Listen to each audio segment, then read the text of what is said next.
ફફડાટી આવ્યા? એ ગડબડિયા ગાંડાએ અમને બેને ઢીબા. હે, તમને ડીબા? હા, હે ભોળા દાદા, ગરબડિયો ગાંડો ઈ કોણ? એ આપણા ગામમાં નવો ગાંડો આવ્યો. પણ ગામમાં તો કઈ વાત નથી થતી. એ મારે કાંઈ વાતું કરવા અહીંયા ઊભું રહેવું ના. મારો માણા ગામડે થી આવશે ને તો ગડબડિયો ગાંડો એને ઢીબશે. નો ગયા હોત તો એન પા મને ગરબડિયા ગાંડાએ ઢીબી નાખ્યો. તો હું બકુલભાઈ અમે બે બેઠા હતા ને કે આવીને સીધો જીબ્બા જ મળ્યો ને. હાલો હવે આપણે સાપુએ રમી અહીંયા આપણી જગ્યાએ. સાપુએ હું કામ રમવું, એમાં હું ફાયદો? તો પણ આમ જાશું ને તો ગરબડિયો ગાંડો આપણને ઢીબશે. એને કરતા ટાઈમ તો જાય. પણ મારી પાસે સાપુ નથી. તો પણ 100 રૂપિયા મને આપો, હું 10 સાપુ આપું. એ હારું આઈ લે 100 રૂપિયા. જો હાલો હવે રમી.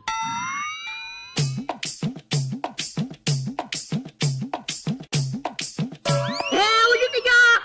હે જો બોલો કેટલી બધી સાપુ જીતી ગયા હો. તો હજી મારી પાસે સાપુ છે જ તે. હાલો રમી.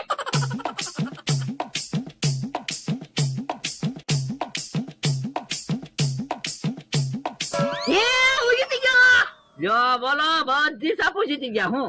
મારી પાસે તો હવે સાપુ નથી. તો લાવો 100 રૂપિયા, હું તમને 10 સાપુ આપું. ના રે ના હો, હવે કાંઈ સાપુ એ રમવું નથી.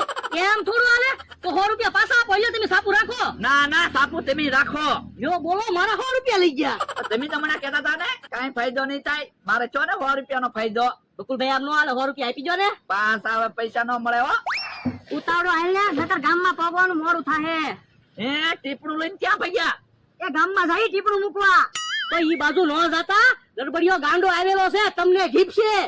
હવે એમ થોડું બીવાનું હોય, ઈ તો આપણે ગાંડાનું નામ લેવી ને તો ગાંડો આપણું નામ લે. એ એમી તો હાસુ કેવી માર નો ખાવા હોય ને તો ઈ બાજુ નો જાતા. ઈ ભલે ને કે હાલ કે આપણે રાવ તો બીજું હું. ગડબડિયો ગાંડો આવેલો છે, હમણાં ખબર પડશે. લ્યો બોલો, મારી વાડીએ કોક બે આવવા આવે ત્યારે જ ગડબડિયો ગાંડો આવે. આમ ગડબડિયો ગાંડો બધાને ઢીપશે ને તો મારી વાડીએ કોઈ બે હવાય નહીં આવે. એ કેવો જમરૂક આવે છે. ઈ આયા ગડબડિયો ગાંડો બેઠો. હે ક્યાં છે ગડબડિયો ગાંડો? એ તને કહું, હવે હું થોડો ગડબડિયો ગાંડો છું. એ બકુલ ને મમરો કહેતો હતા, ઈ બાજુ ગડબડિયો ગાંડો છે. આ ઈ વાત સાચી. તમે ટીપણું લઈને કઈ બાજુ જાવ?